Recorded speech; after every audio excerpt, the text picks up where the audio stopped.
Hello. Good Good morning, morning, Eric. Pete. Are you in North Carolina? I am. I am in Chapel Hill, enjoying my coffee. A little bit late for the morning, but keeping me going. Get the day started. My Zabars mug. I'm in Bellevue, Washington. So, Pete Bernard, Eric Smiley from Embed UR. Welcome to Edge AI Blueprints. So, this is the show where we talk about solutions using Edge AI, cool solutions. Yeah, we got some awesome guests today talking about stuff I think we can all relate to. I know the title of the episode said cockpits and stuff, so I originally thought it was about planes, but it's actually more about bikes. so Well, that's good. I love anything that has a wheel and an engine. Go Yeah, fast, go cool places. there you go. Planes, snowmobiles, wave runners, boats, cars. Awesome. A couple of PSAs before we get into it. So one is, and I'm not wearing any of my Edge AI Foundation gear, but we do for our scholarship fund. If you go to the Hoobi site, hoo.be Edge AI, you can buy some cool Edge AI Foundation gear, perfect for the beach, summertime, T-shirts, all kinds of stuff, and it helps our scholarship fund, which then supports things like educational programs that we do around the world, like in Malawi and Colombia, but also fellowships and travel grants and things like that. So gear up. That's one thing. The other thing I was going to say, of course, we're really close now, June 10th.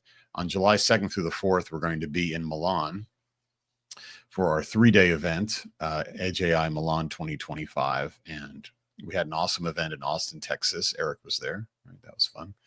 It was great. So we're going to do the same thing in Milan, and going to have like a few hundred people there over 3 days, about 40 sessions, 8 panels or 8 workshops, panels, good coffee, good wine. So if you're into Edge AI and don't yet have a ticket, you should get one because there are a few left, but not too many. So those And are it's a my great city.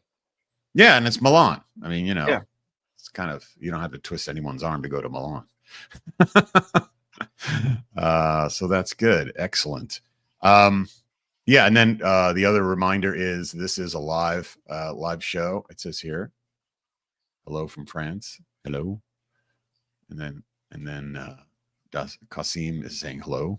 Not sure where Kasim's from. So yeah, come on in and give us your Q&As as you hear things of interest. That's part of the deal here. We're on YouTube, we're on Twitch, we are on StreamYard and LinkedIn. And yeah, it should be fun. So we're gonna learn something today. Everyone's gonna learn a little bit. Cool. So let's see.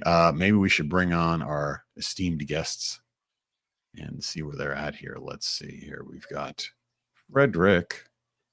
Welcome, sir. Good morning. Good morning. Good morning, Frédéric. From iRider, Hello, CEO Ali. and co-founder. Hi, Eric. Hi, Pete. Ali Ors from NXP. I remember to wear my swag. It is the NXP swag. You got your NXP swag on, plus the background and everything. Yeah, you're well branded. Yeah.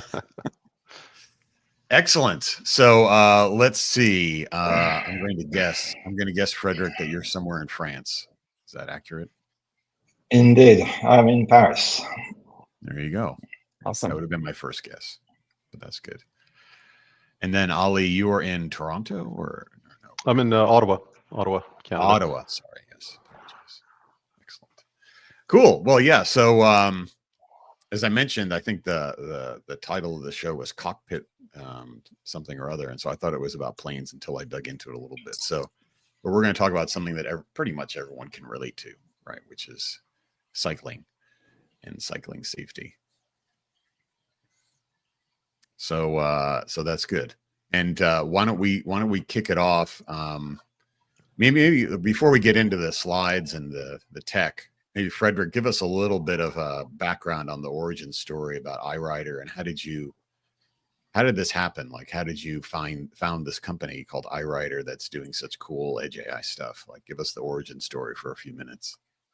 Sure. Actually, Pete, this is not just about cycling. It's also about riding motorcycles. So, okay. I am a rider. I started riding mopeds when I was 14, officially for my mom. Actually, it was earlier than that. And then I've been riding all kind of motorcycles and bikes as well. And I was also for a long time part of the great Nuance story, the voice pioneer.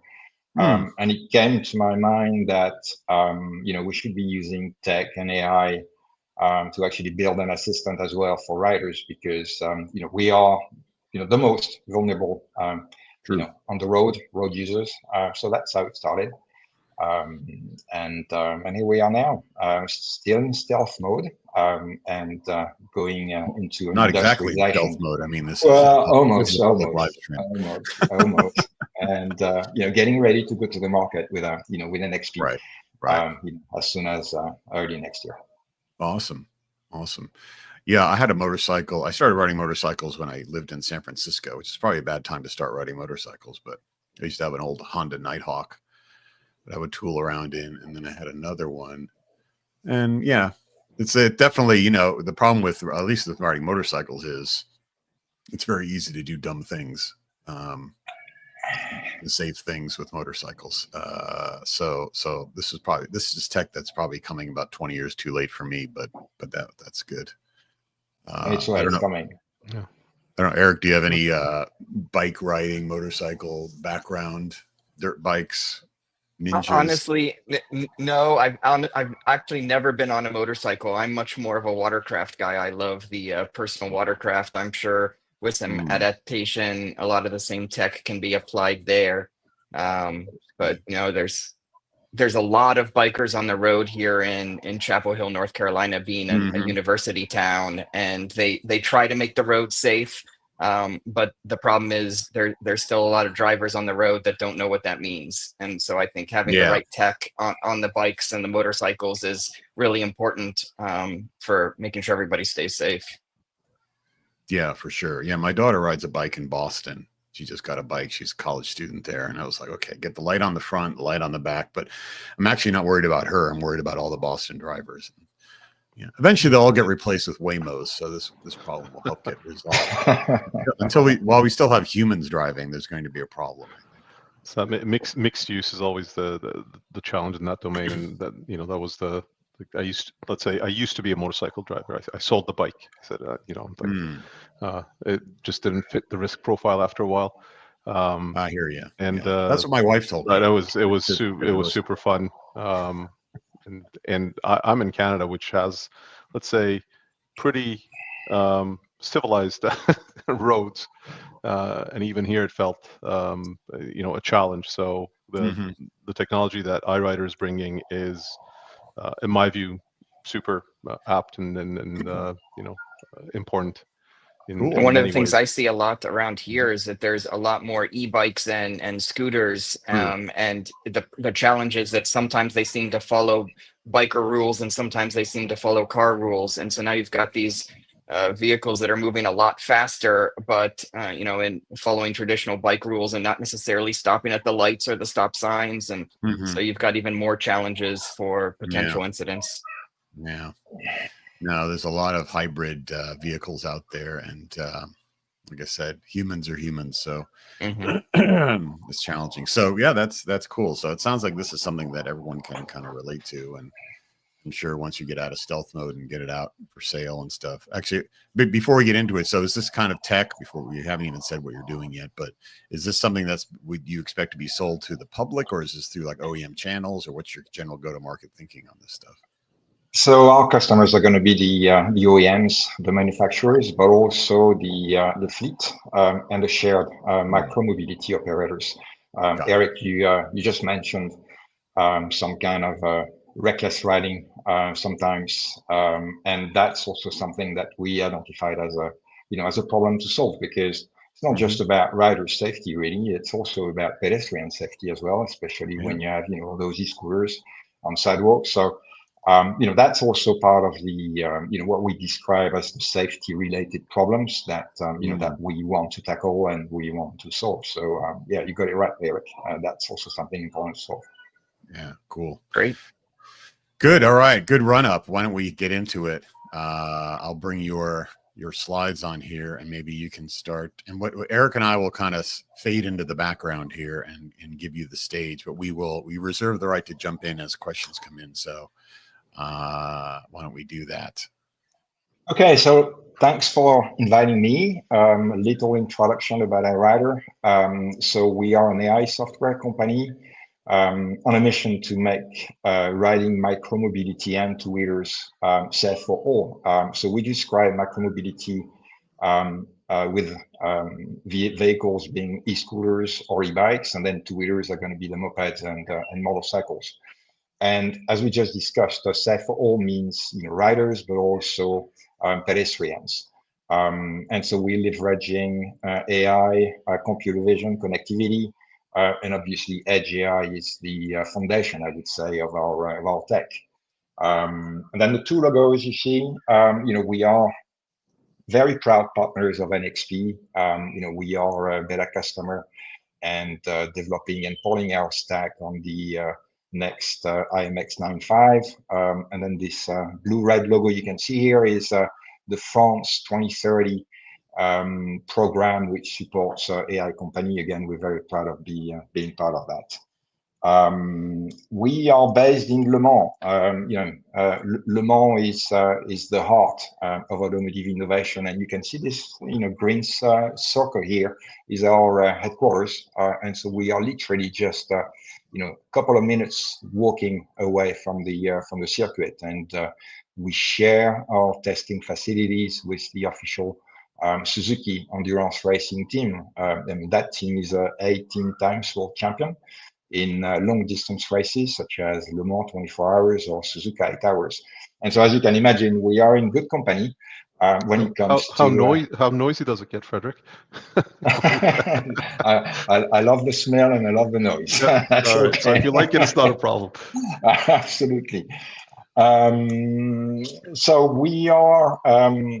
we want to solve, safety. We believe safety is the prerequisite for, more people to ride and people to ride safely. Just a few high-level numbers. We're talking about, 1.3 million people who unfortunately die every year on the road, and 30% of those people are riders. In the US, 93% of Americans are actually afraid to even ride a bicycle. 80% of Europeans feel safer in their car than on two wheels. And when it comes to India, 75,000 people actually die on the road and using two-wheelers. It's actually more than car riders. This chart, I find it interesting. It shows the correlation between the perception of feeling safe and riding. So I'm not sure you can see this correctly, but on the very top left, you can see the Netherlands. Obviously, a lot of people in Netherlands using bikes because they feel safer on the infrastructure and the cycle lanes. And then on the very top right, bottom right, you're going to find, Colombia, for instance. But you could feel, you can think that cycle lanes are solving the issue, but if you look at numbers, from the Netherlands in particular, I was mentioning India was the, first country in the world where more people die on two wheels, but actually it's the case for Holland as well. So you feel safe on cycle lanes, but that doesn't mean you are safe, and you have actually more accidents in Holland from two-wheelers and riders and bicyclists than cars. And on the right, you can see the numbers of serious injuries, and riders accounted for more than 80% of those injuries. So, what it says is infrastructure, of course, is important, especially cycle lanes for cyclists, but that is not, going to solve the issue. When you look at accidents between the car and the motorcyclist, in most cases, the collision results by the fact that the car driver did not see the rider. It's something called the inattentional blindness, and it's the lack of, it's the car driver who doesn't really estimate correctly the speed or the behavior of the rider, and sometimes doesn't even see that. And that's what we believe that tech can actually solve.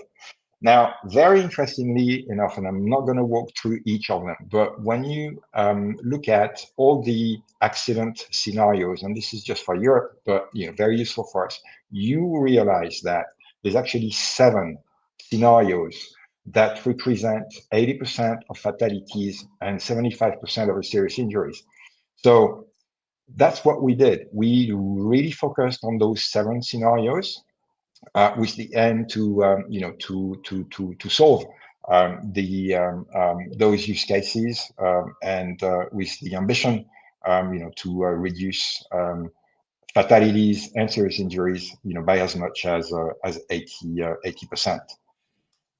This is interesting. So you focused on rider assistance, coming at it from a safety and a reduction of injuries and fatalities perspective, versus user experience that kind of was central to, let's say, automotive driver assistance systems.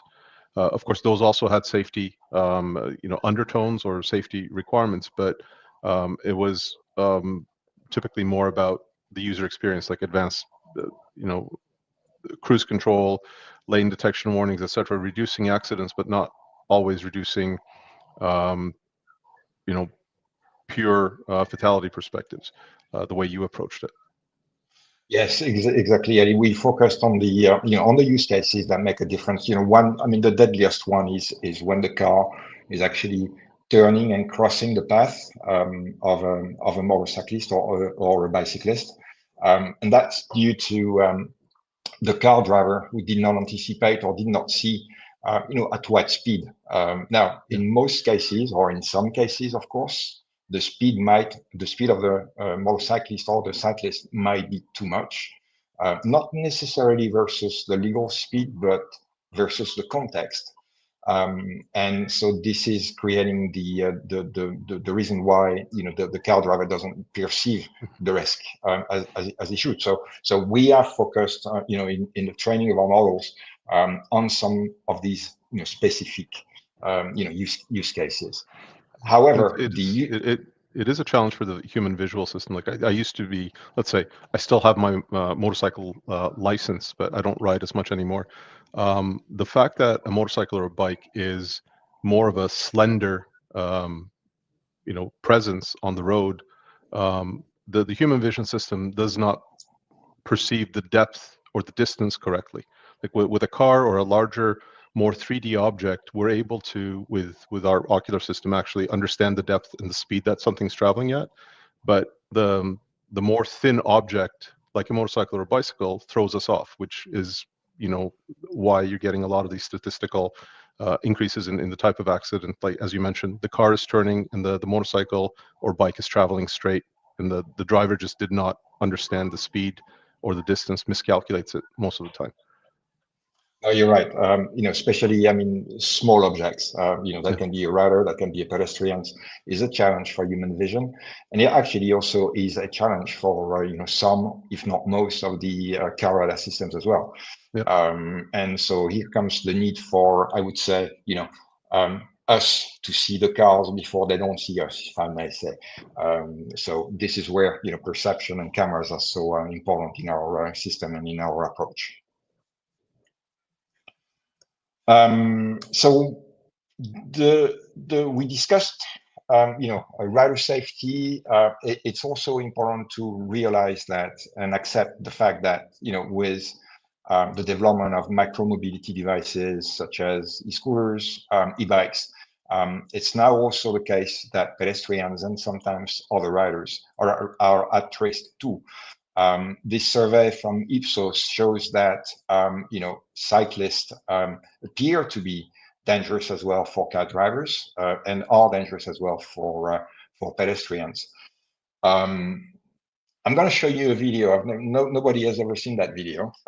It's a video of actually a GoPro which was mounted on my bicycle in Paris.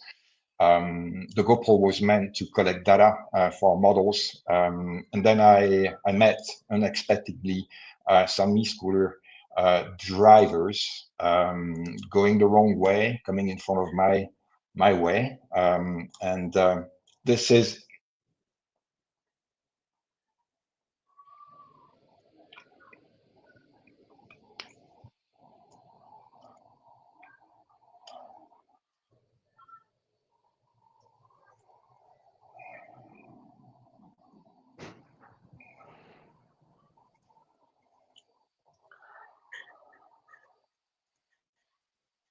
So this was actually my first ever accident on two-wheel.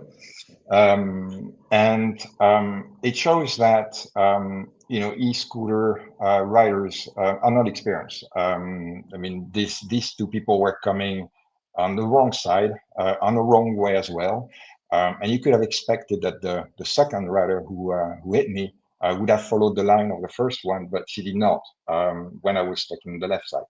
And so, this is the risk that we see with those new micromobility devices. And so it is important to protect riders. It is also important to protect riders from other riders and also from pedestrians. And this was part of the challenge that we are solving. So rider safety we discussed lengthily, reckless riding, vandalism as well. We haven't touched on that. So vandalism is about theft and damage. This is a real problem for the industry.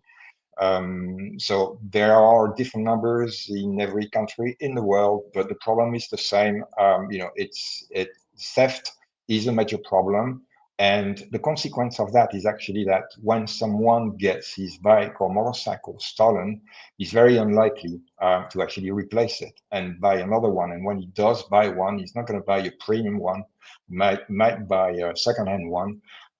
And so, not as important as safety, I would say, but for the industry, managing vandalism is something important. And that's something that, video can bring as a solution.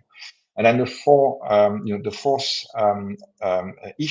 challenge that we want to solve, and that's not something we do now, but that's more like our vision, is the lack of data, and especially the ability to collect the data and then share it, to our stakeholders, in particular cities or insurance companies. Let me give you an example. A moped, electric moped, cost in the range of 3,000 euro. In France, you're going to pay an annual insurance of 600 euro. That's what I'm paying for my son, so I know what I'm talking about.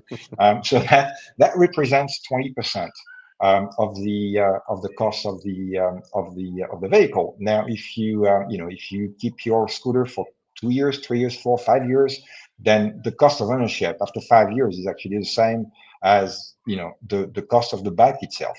So the ability to provide valuable data to insurance companies so that they can, just like in the car industry, offer pay as you ride, pay when you ride, or even pay how you ride. Premiums, should decrease the cost of the insurance premiums, therefore decreasing big time the cost of ownership itself, right? So that's another aspect of how we could use the data we collect to encourage more people to ride. Plus, if you get an incentive on paying less insurance because you ride well, then that's going to help, of course, bringing more safety. So these are the four more safety-related problems that we are tackling, and obviously AGI and the ability to run computer vision, sensor fusion, and connectivity, is how we're gonna solve that. Now, that's all beautiful, but we had some challenges, and I am thinking in particular to my tech team at the moment. I mean, we are talking about delivering ADAS systems, to small vehicles and, cheap vehicles as well.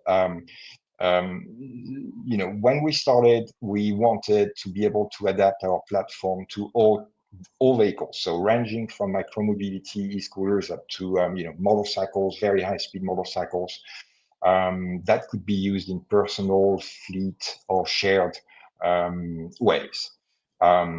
Second challenge we have to face, and we have to face, is to make sure that we have an economic fit with the cost of the vehicle. So that means using low-cost sensors. So of course, impossible to use a LiDAR. So this is how cameras became the obvious sensor we need to use. The central architecture.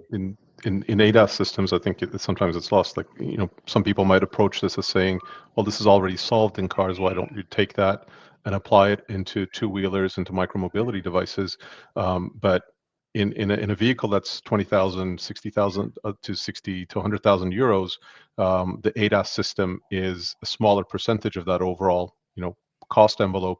Whereas when you're looking at micromobility, you said an e-scooter or a scooters in the 3,000 euro range, that's an order of magnitude less. And then so you start ending into a much larger percentage of that cost is trying to offer these rider assistance systems. And there's, I think you're going to touch on it, there's a lot of uniqueness in a two-wheeler system that it's almost easier to solve in a vehicle, in a car.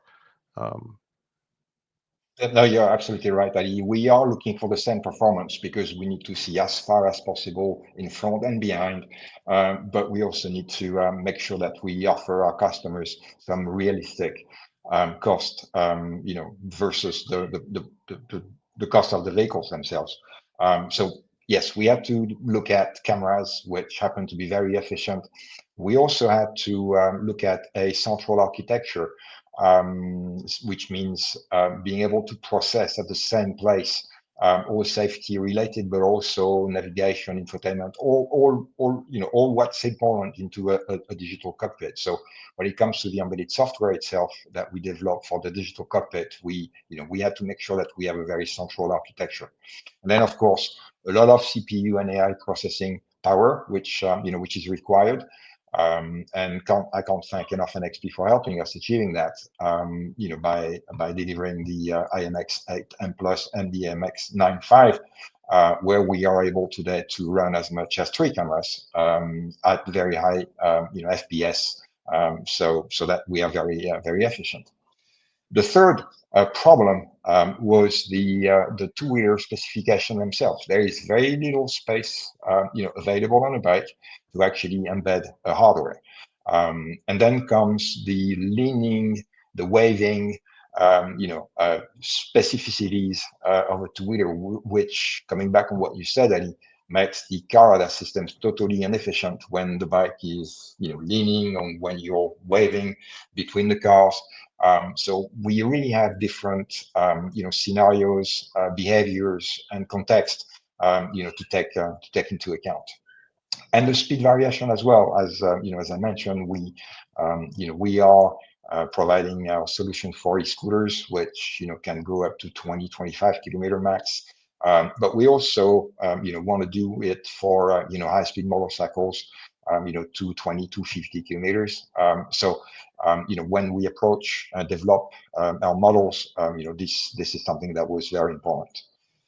The HMI, obviously when you're riding a two-wheeler, you want to make sure that you keep your eye on the road as much as possible. So we had to think about HMI, which is not as very different from the car. We want to make sure that people focus on the road.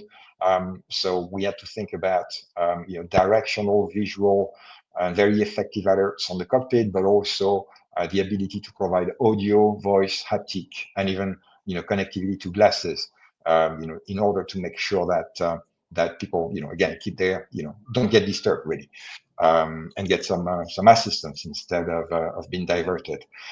So this was quite some work that we had to do. Modular and scalable. Modular because some e-scooters are going to require just 1 camera, and very high-speed motorcycles are going to require 3 cameras at the front, at the back, and on the cockpit to do a helmet detection, for instance. So we've got that, and of course we are speaking with customers who have a global footprint. So we have to think about connectivity, and models that can actually deploy globally. And of course, reliable. We are providing industrial and automotive grade solutions. So automotive grade is more likely to be for thermic ICE motorcycle, whereas industrial grade is okay for electric. Functional safety, cybersecurity, and data privacy. So all these aspects we took into account, and I can't thank enough my team to have done that. So that's how we come and introducing IRAS, Intelligent Rider Assistance Systems. Advanced, we believed, was not enough. We're using computer vision, so we Can we do a little quick intro for a second? We had a couple of questions before we move into the next phase. Okay. Awesome. I guess one of the questions that I had was when you were talking about ADAS and stuff, are you using like Open Pilot, or what is your model kind of base? So I can't really talk about this. We have detection, we have classification, we have segmentation, we have risk prediction, which have been developed with they're all proprietary models. Okay. Right, and they have been specifically developed to match the IMX platforms, and so that's what I was. Yeah, this is something. But I assume like the individual vehicle data is getting back to the cloud for kind of retraining and then pushed back out to every vehicle again, right? So you're using the cloud to aggregate and improve the models to then push out to the vehicles. We definitely do that. Yes. Yes. So there's an ML ops loop, but really the deployed models on the edge units or edge clusters are proprietary to iRider. They've been and then these are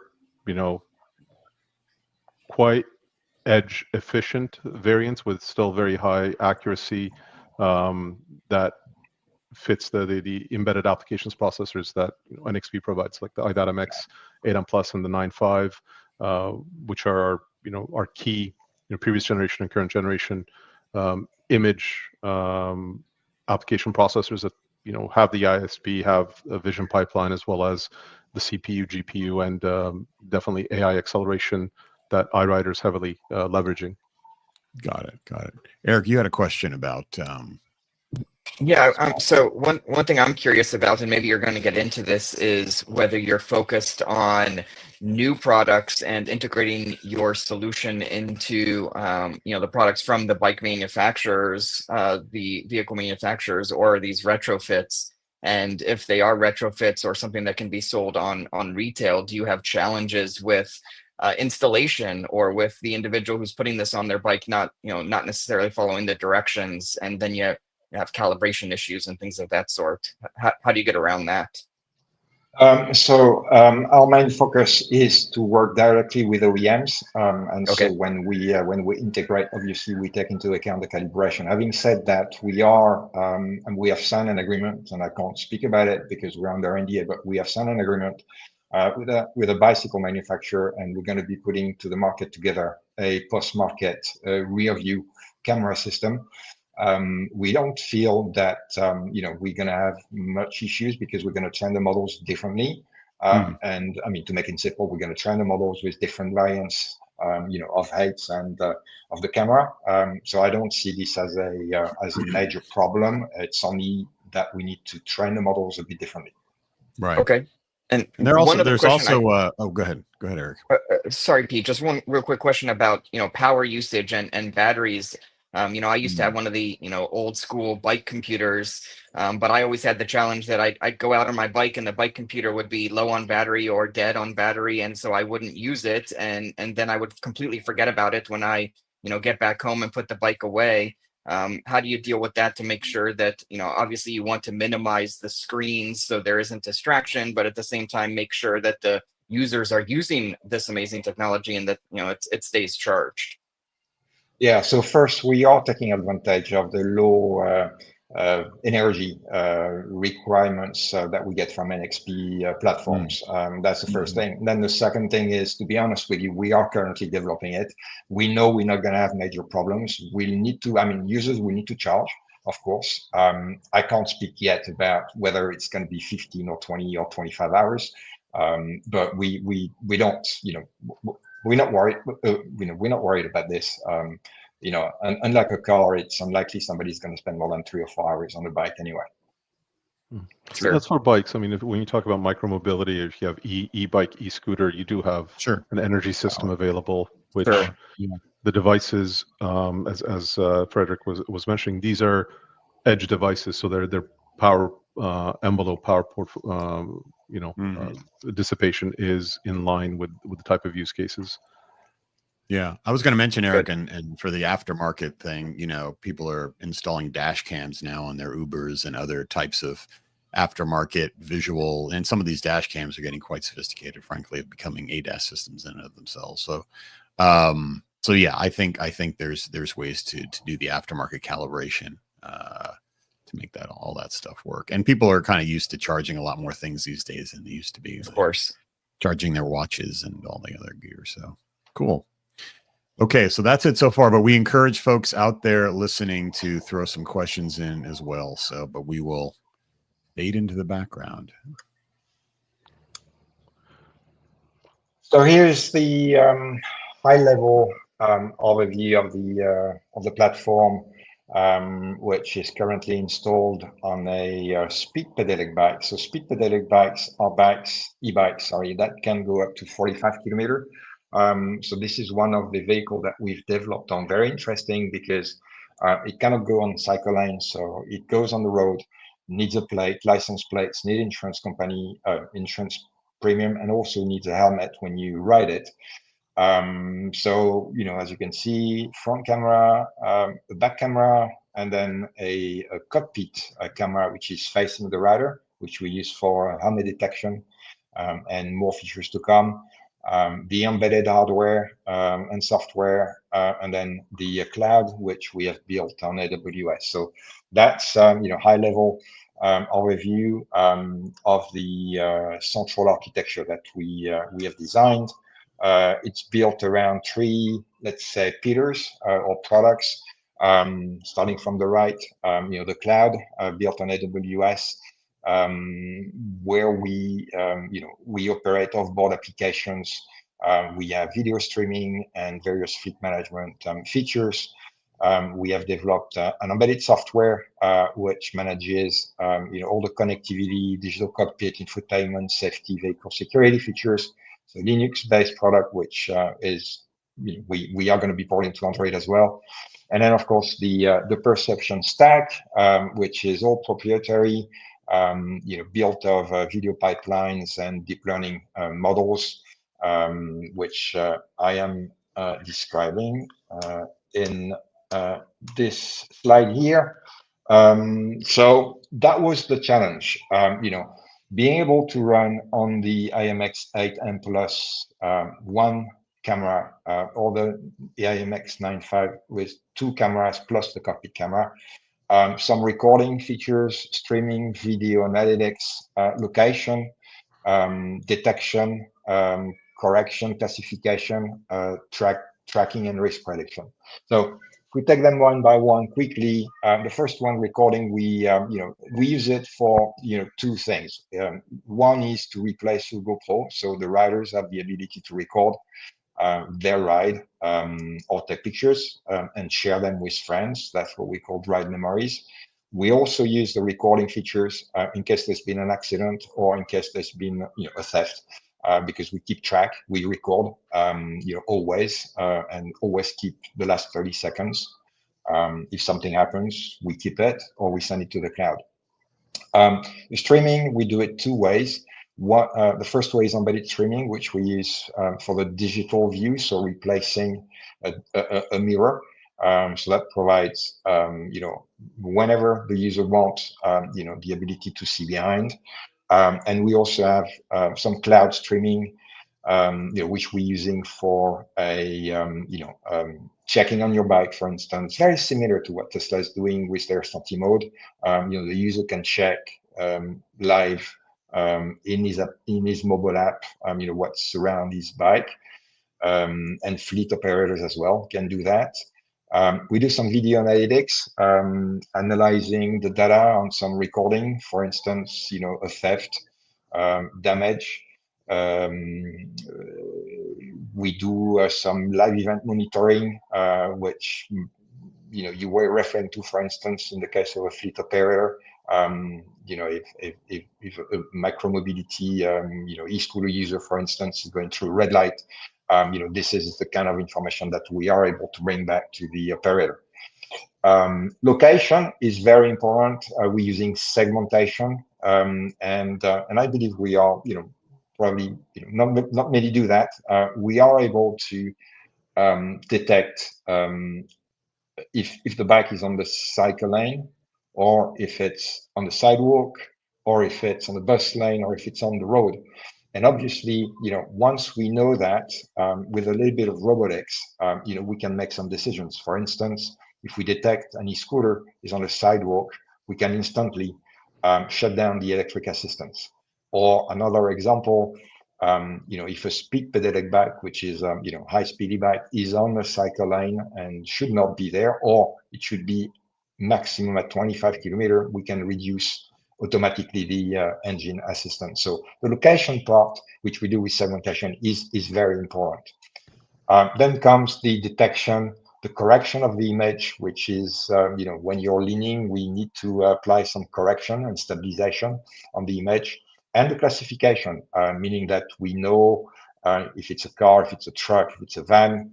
In Paris, for instance, we all know riders that a van is going to be more dangerous than a car, for instance. And we learn from that, and we can provide different safety alerts to the riders. And then tracking and the risk reduction is the ability to understand whether there is going to be a risk or not. We all do that by fusing the data from the cameras, but also from the map.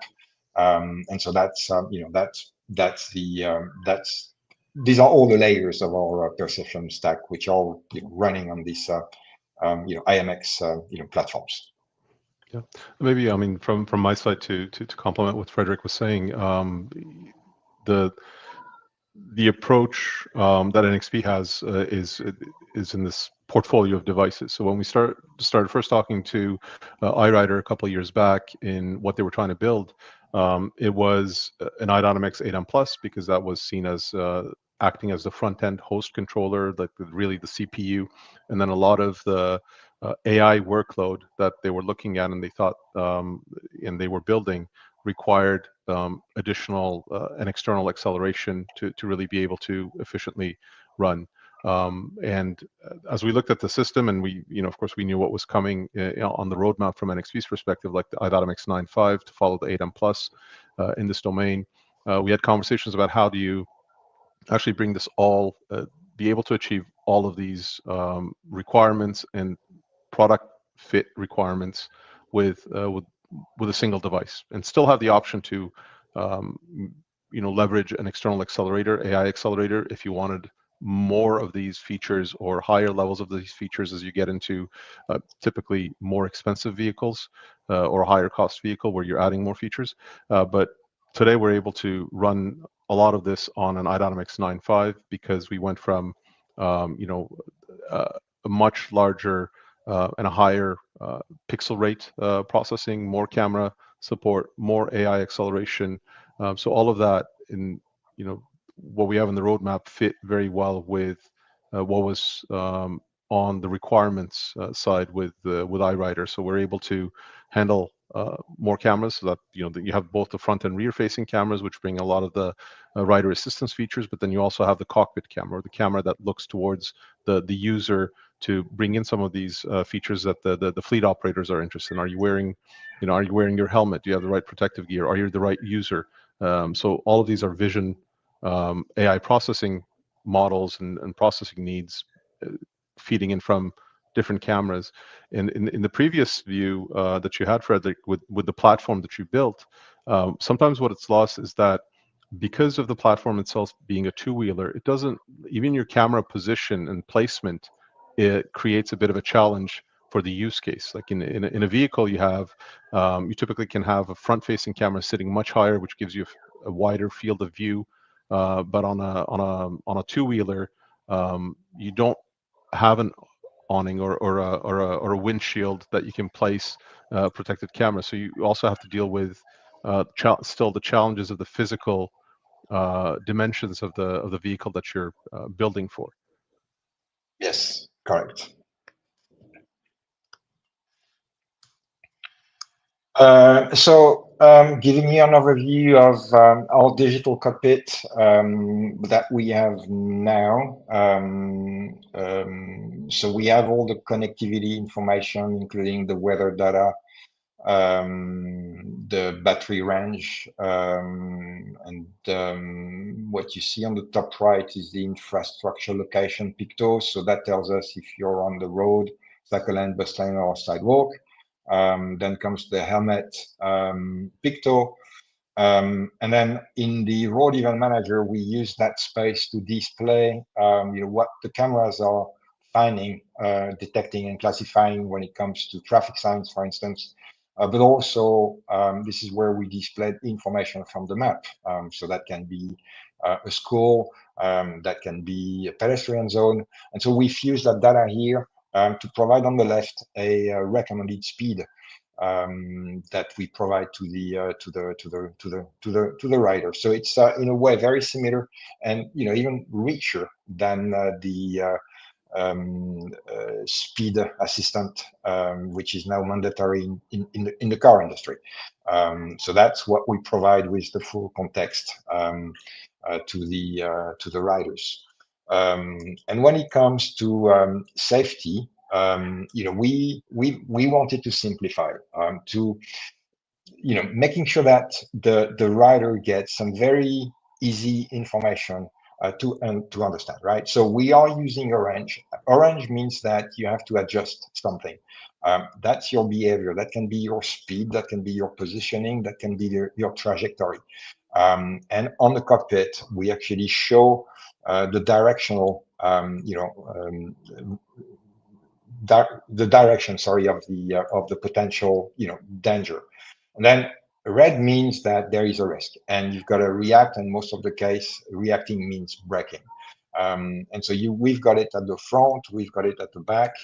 And here you see a little video, see how it is displayed on the cockpit.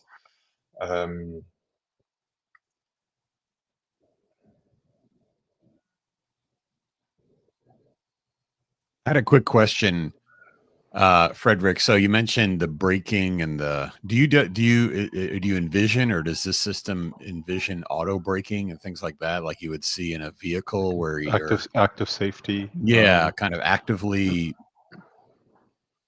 It's a good question. It's a good question, Pete. So we do a little bit of this with e-scooters when we actually shut down the electric assistance when it's on the sidewalk, right? But it's not actually braking. It's shutting down the assistance, which means that the e-scooter is still slowing down. We are also doing some cruise control for motorcycles, which again doesn't mean braking. It means adjusting cruise control on motorcycles. Oh my goodness. Yeah. For tourists. It basically just maintains your speed, right? And so it's not braking. Braking by itself is something that let me rephrase that. My team will need to be very strong in convincing me by showing me it's very effective and not dangerous to make it happen as a rider. As much as I like tech, I still want to be in control when it comes to braking. And I mean, as especially on motorcycles, sometimes the better maneuver is to speed up and avoid versus that's true. Braking, because you're skidding, you're sliding. I mean, it's dangerous. If thrown from the bike. As a system provider, puts you into a different liability point if you start putting auto braking in a motorcycle, I think. So that'd be quite. You would need a lot of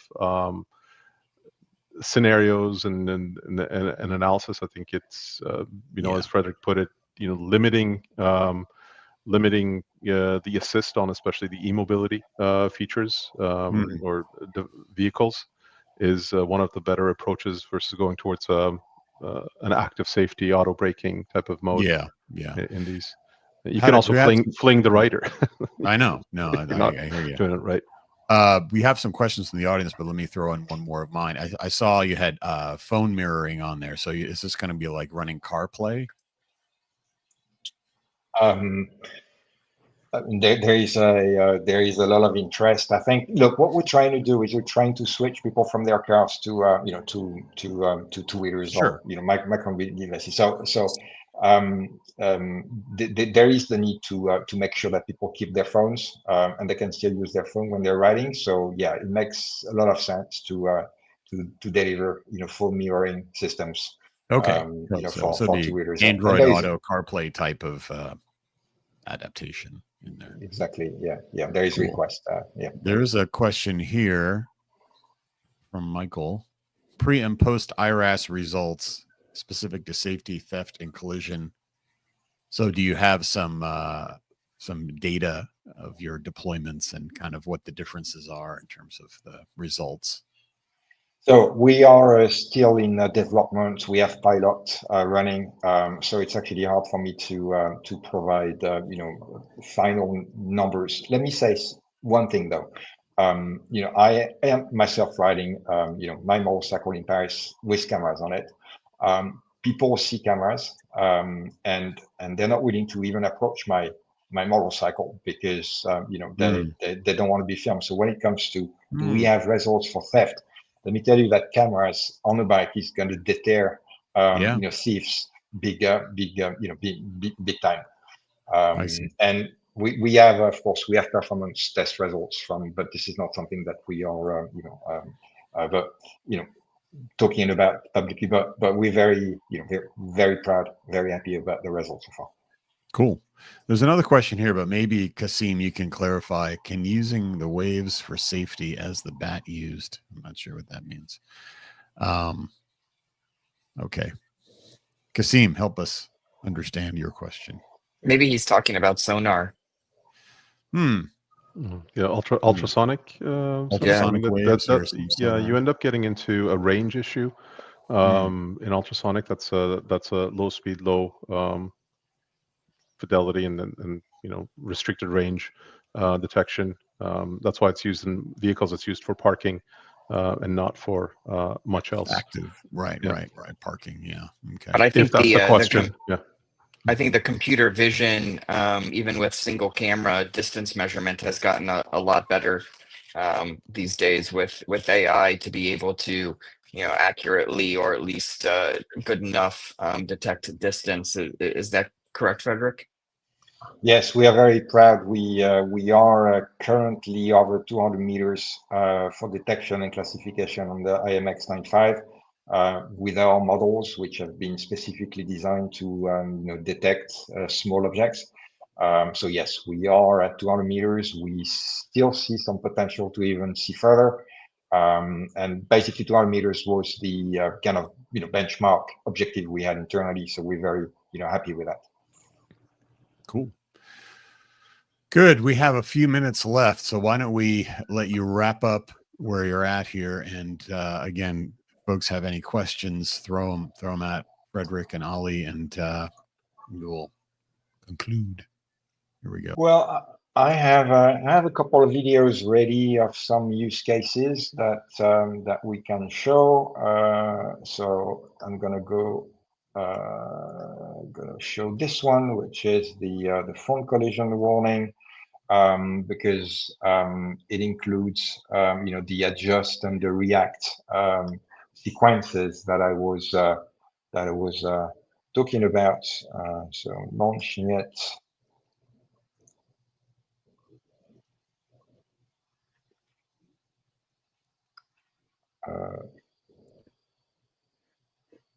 Not sure if you can see it.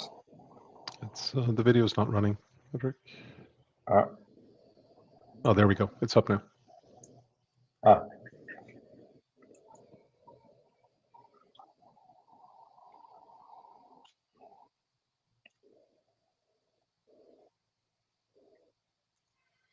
So you could see the react and the adjust features. Obviously, this is something that's we can parameter for based on the speed of the vehicle and be able to totally customize.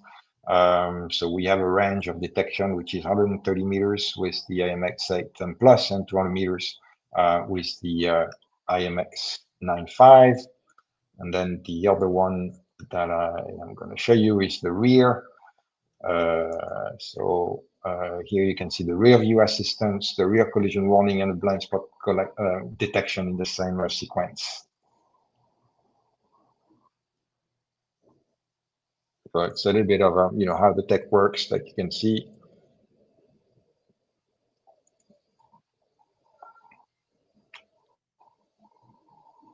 I want to see this too.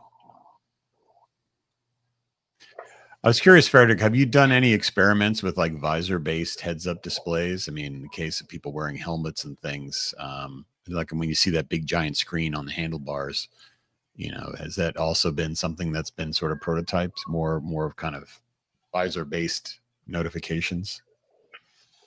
So yes, we have. So first, we on the alerts that come on the cockpit itself, you don't actually need to look at the cockpit to perceive the orange or the red. This was the goal we had, and you can still look at the road. Your eyes see a little bit of orange and red, and they know what it means. Peripheral vision.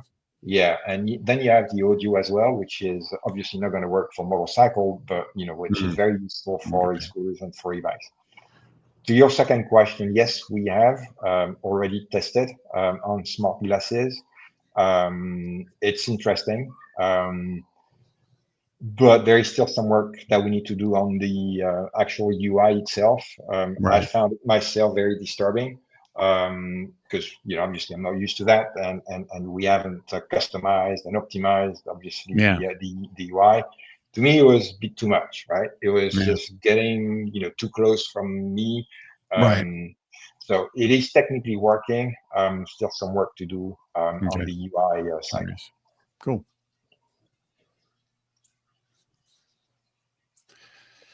Any other videos? Oh yes. Plenty of videos. We have a few minutes in case some more questions come in, but I know you have some videos.